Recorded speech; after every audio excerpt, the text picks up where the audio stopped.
আজকে আমরা শিখব অ্যাপোস্ট্রফির ব্যবহার। কথাটা কিন্তু অ্যাপোস্ট্রফি, অ্যাপোস্ট্রফি নয়, ওনাকে অ্যাপোস্ট্রফি বলে। সঠিক উচ্চারণটা কি? Apostrophe, APOSTROPH। দেখো এখানে এটা হচ্ছে চিহ্নটা, তাই না?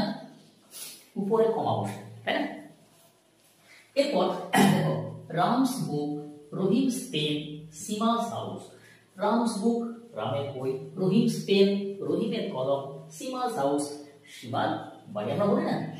তাহলে এটা কি বোঝায় বলতো? অ্যাপোস্ট্রফি দ্বারা কি বোঝায়? অধিকার বোঝায়, তাই না? আচ্ছা দেখো এগুলো কিন্তু সব লিভিং থিং, তাই না? রাম, রহিম, সীমা।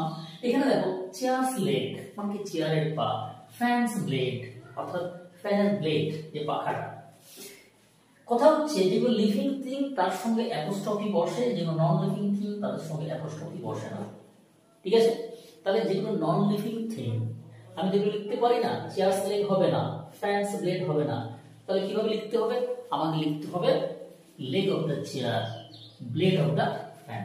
তাহলে যেগুলো নন লিভিং থিং, জড় বস্তু, সেগুলোর সঙ্গে অ্যাপোস্ট্রফি যুক্ত না হয়ে কি যুক্ত হয়? অফ যুক্ত হয়। বুঝা গেল?